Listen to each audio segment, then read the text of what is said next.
было совещание министров энергетики стран Евросоюза, посвященное подготовке к отопительному сезону. Третья декада октября – это традиционно в Европе старт.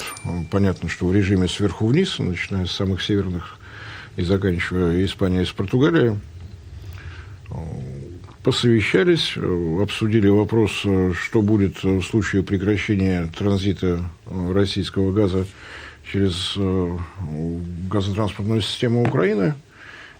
Есть обеспокоенность у ряда государств. У Словакии есть обеспокоенность. Обеспокоенность глубокую демонстрирует Австрия, у которой на день сегодняшний доля российского газа на ее внутреннем рынке составляет 98%. Почему-то она стала беспокоиться, даже не понимаю почему.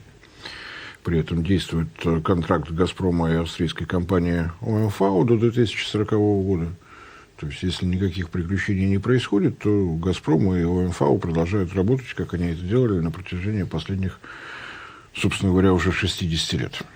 ОМВ была первой западноевропейской страной, подписавшей контракты с советскими зарубежными торговыми объединениями. Первый российский газ, советский газ пошел именно туда. То есть, традиции большие, то, что прекращен целый ряд проектов, за что, опять же, австрийцам отдельное спасибо, помогли с технологиями, тихо собрались и ушли. Молодцы. Я думаю, что пожеланий доброго пути может быть множество. Сама Урсула фон дер Ляйен заявила, что все в порядке. Есть решение REPowerEU марта 2022 года, перезаряди Евросоюз, такая настойчивая рекомендация к 2027 году полностью отказаться от любых первичных энергетических ресурсов российского происхождения. А то, что некоторые страны недовольны, ничего страшного. В среднем температура по больнице вполне нормальная. Так что ждем по-прежнему приключений вокруг транзитного договора, перехода на аукционную систему, перехода права собственности на текущие границы России и Украины, еще какие-то варианты. Будем посмотреть. Повторять все то, что мы уже, по-моему, обсуждали неоднократно, особого смысла не вижу.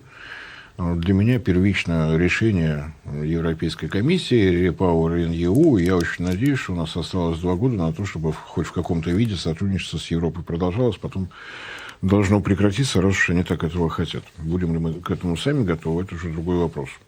На этом совещании обсуждали, что касается газовых вопросов, первые 3 квартала текущего 2024 года. Импорт в Евросоюзе снизился на 2,5%, составил 215 миллиардов кубометров, показатель год к году. Если сравнивать с годом 2021, то сейчас общий минус больше 10%, процесс идет. То есть то, что должно было выглядеть как отказ от российского газа и замещение его каким-то другим, превратилось в просто падение спроса.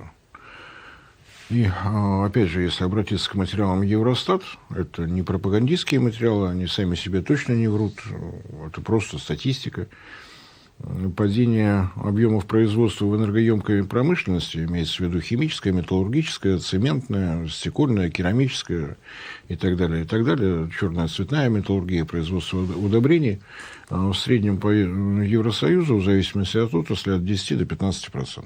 То есть способ избавиться от российского газа найден, убиваем собственную промышленность, газ не нужен. Прекрасно, прекрасно.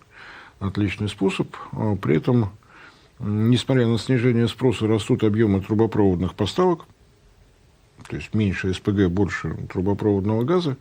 Касается это не только России. Напомню, что по трубопроводам магистральным стран Евросоюза газ приходит не только из России, но еще из Норвегии, Алжира и Азербайджана.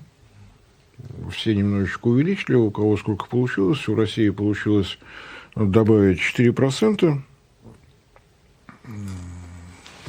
Назвать это большим достижением сложно.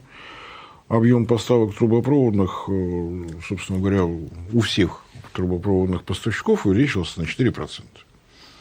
Если смотреть итоги по закупке трубопроводного газа и СПГ, то из общего объема импорта 117 миллиардов кубометров пришло по трубам, 98 миллиардов кубометров – это СПГ. Объемы закупки СПГ по соотношению год к году падают. Причина известна.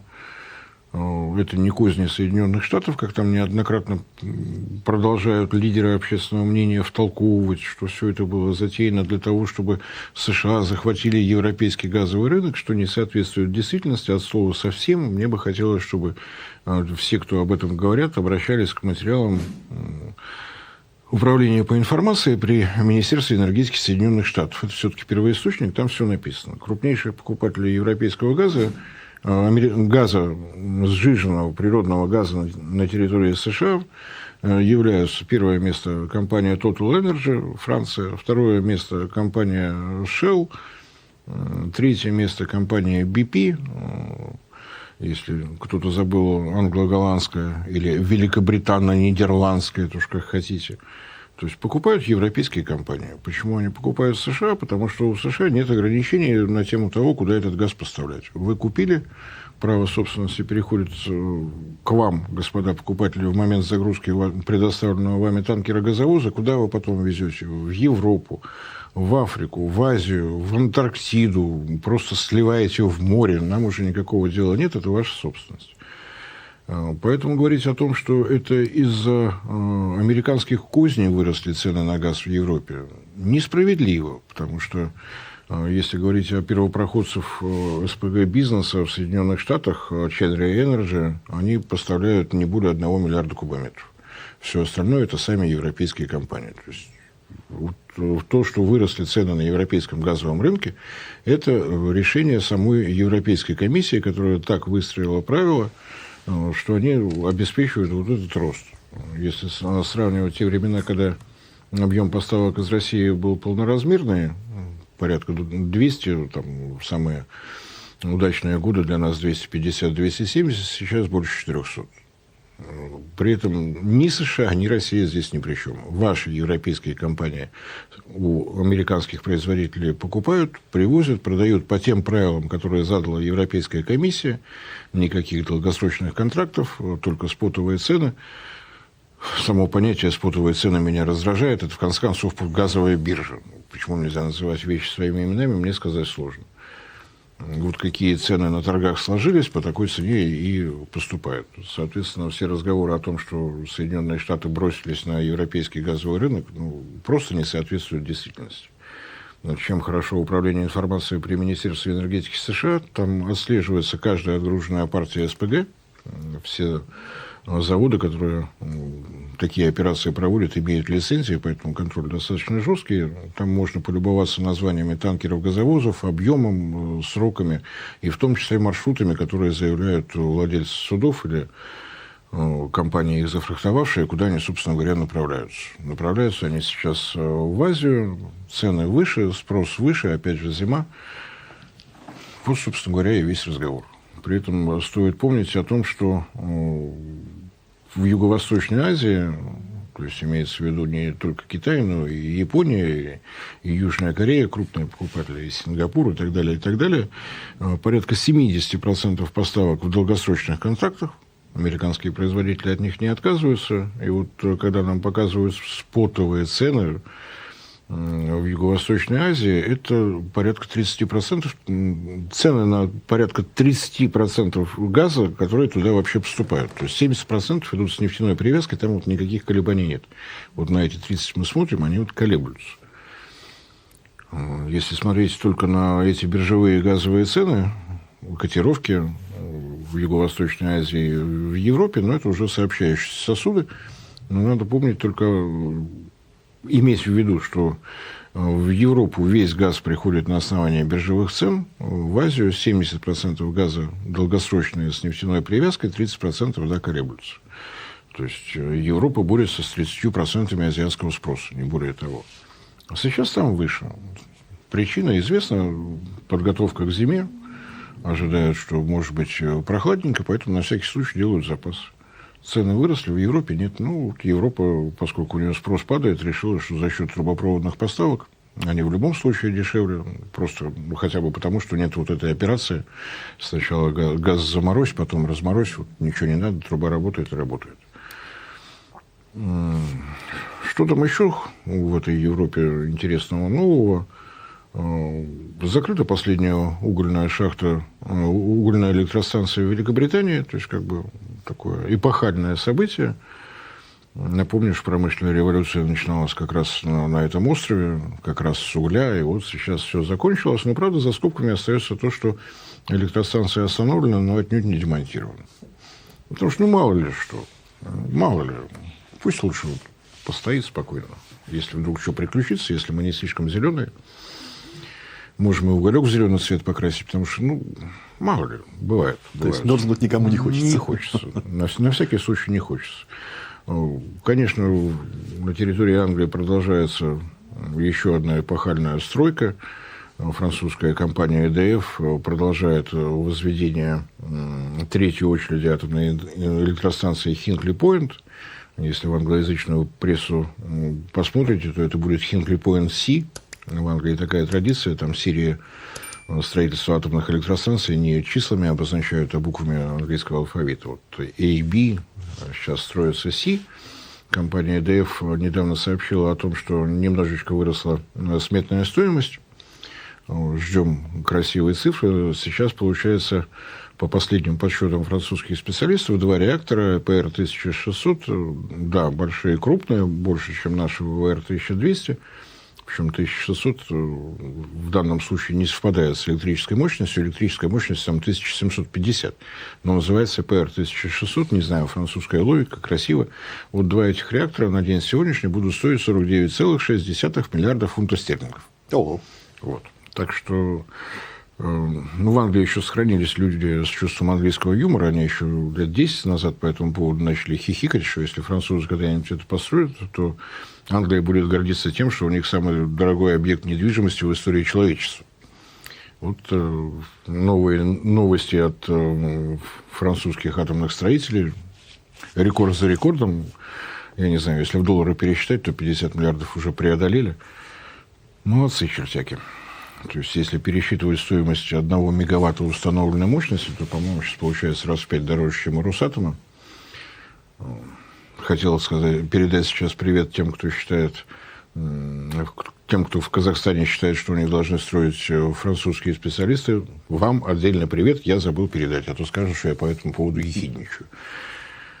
Вот. Так что, в общем, в Европе, как всегда. Поскольку регион потихонечку стагнирует, новости становятся все менее интересными, по крайней мере, лично для меня. Хотя, конечно, Урсула фон дер Шольц, Макрон написал премьер-министру Эстонии, а тот написал президенту Литвы, а тот сказал, а этот... Вот можете сами добавить, можем, наверное, в следующий раз попросить операторов показывать не нас на мониторе, а там каким-нибудь отдельным видеорядом Шольца с турбиной, там, вот это вот все, чтобы нас смотрели. А то нас не смотрят, когда мы про Европу не разговариваем. А так вот поговорили. А могли бы показать. Покажем. У нас разрабатывается виртуальная студия. Я думаю, что в скором времени мы как раз-таки будем с тобой уже и на виртуальном фоне.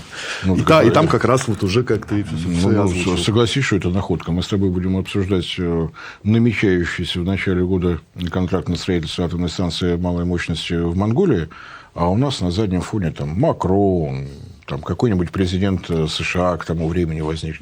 Они сами по себе, а мы вот... да ладно. Раз затронули Европу, давай тогда обсудим поставки газа в Европу, «Газпромом».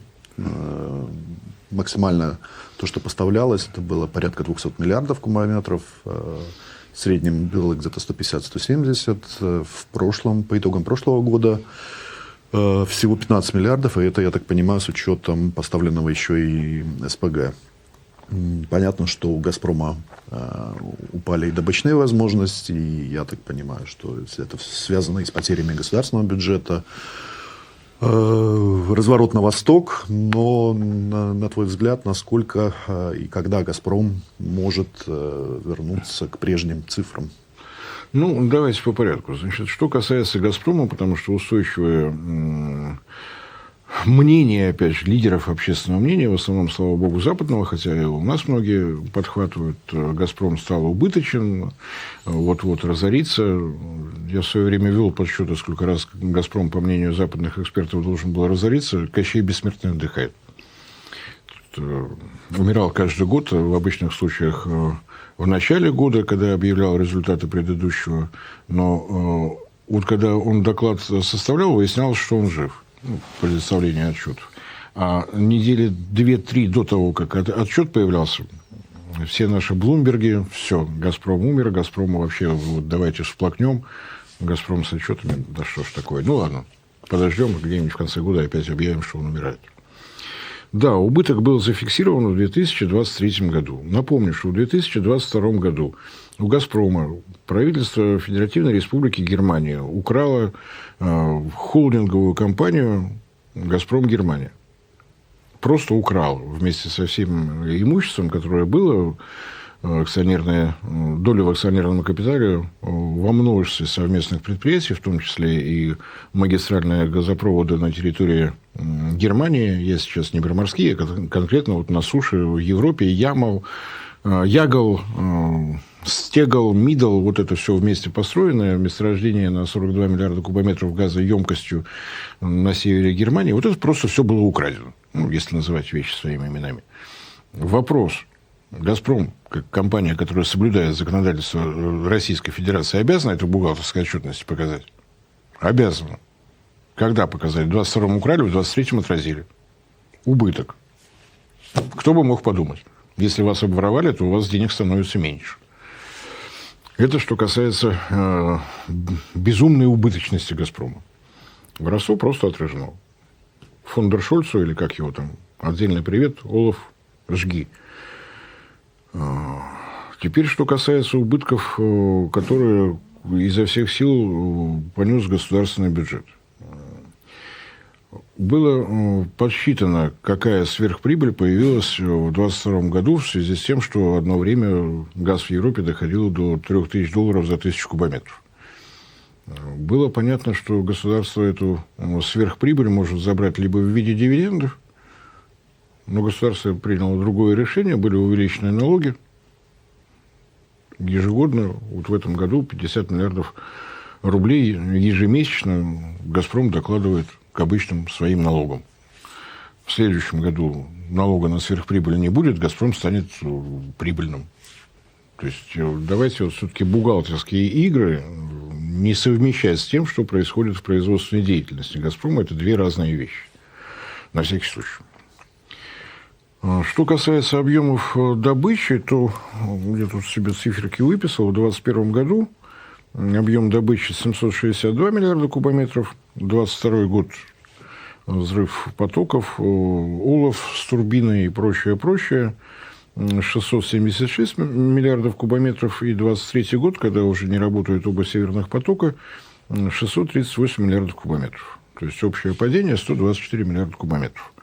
Вот то, что мы видим. Бюджет этого не увидел, потому что «Газпром» выплачивал налог на сверхприбыль. «Газпром» увидел по понятным причинам, его обворовали, но если бы он не заплатил этот налог, было бы приблизительно то же самое. Владелец контрольного пакета акций «Газпрома», государство российское, оно бы изъяло в виде дивидендов. Так или эдак, деньги в государственный бюджет в любом случае попали бы. По этому году из выступления Алексея Миллера на Петербургском международном газовом форуме ожидается объем добычи на уровне 668 миллиардов кубометров. Причем, повторяюсь, мы говорим только о «Газпроме», а добычу газа у нас ведет не только «Газпром». У нас есть такие компании, как «Новатэк», как «Лукойл», как «Роснефть», как «Якутская топливно-энергетическая компания» и ряд небольших добытчиков газа. Но они не связаны с экспортом, поэтому мы их не замечаем. Нам же, уважаемые зрители, в общем-то, не интересно, что происходит в России. У нас главное, как там премьер-министр Великобритании косо посмотрел или прямо посмотрел на пробегавшего мимо Шольца. То есть 30 миллиардов кубометров «Газпром», собственно говоря, уже наверстал. Если говорить о ближайших перспективах, что ожидается? Ожидается, что в соответствии с сентябрьским соглашением «Газпрома» и CNPC, China National Petroleum Company, это партнеры по силе Сибири, мощность магистрального газопровода «Сила Сибири» выведена на проектную уже в этом году. То есть, начиная со следующего года, 38 миллиардов кубометров полная экспортная мощность. значит, 8 еще добавим. Вот еще немножечко сократилось. В следующем году ожидается выход на полную мощность Амурского газоперерабатывающего завода. 38 миллиардов кубометров – это экспортная мощность «Силы Сибири», но отнюдь не полная. 38 миллиардов кубометров – то, что по договору должно идти в Китай. Оно в Китае пойдет. А Амурский газоперерабатывающий завод перерабатывает 42 миллиарда кубометров. То есть 4 миллиарда мы можем совершенно спокойно добавить. Не сказать, что бешеный темп. Ну, вот здесь 8, здесь 4. В 2027 году должен начать свою работу Сахалинский маршрут, так называемый. Одно время его называли «Сила Сибири-3». Месторождение на северном шельфе Сахалина, через Хабаровский край, через Приморский край. В Китае 10 миллиардов кубометров. Работа идет планово. Здесь никаких неожиданностей не предвидится. Вот еще 10 миллиардов кубометров. То есть, что мы там насчитали? 8 плюс 4, плюс 10, 22. Вот видны невооруженным глазом. То, что еще видно невооруженным глазом из такого крупного, строится соединение «Силы Сибири» и Сахалинского маршрута. Процесс пошел. В результате будет газифицирован Находкинский, строящийся на сегодня Находкинский завод минеральных удобрений. По договору «Газпром» будет поставлять туда 3 миллиарда кубометров газа. Давайте попробуем отойти с Дальнего Востока чуть в сторону. Продолжается социальная газификация. В этом году, несмотря на все финансовые показатели свои, «Газпром» направит 279 миллиардов рублей. И, судя по выступлению одного из руководителей «Газпрома», к 30 году только за счет социальной газификации объем спроса внутри России увеличится на 20 миллиардов кубометров до 30 года. Напомню, что плановый уровень газификации территории России составит 83%, как говорят в «Газпроме», как это неоднократно отмечал и наш вице-премьер по топливно-энергетическому комплексу Александр Новак, это технически возможно. Почему я по этому поводу немножечко улыбаюсь? Технические возможности, они иногда меняются. Потому что есть такое понятие, как технический прогресс. В том числе есть и вполне очевидные, вполне заметные, логически, на мой взгляд, обоснованные предложения, как эти оставшиеся 17% действительно газифицировать. Почему, на мой взгляд, статистика должна быть более точной? Вот по предварительным оценкам, на конец 2024 года уровень газификации составит 74%. Но ведь это средняя температура по больнице. А Россия, она довольно большая. Если кто-то не видел, посмотрите, пожалуйста, на географическую карту, вы заметите, что и регионы у нас разные, и магистральные газопроводы у нас проходят в разных местах.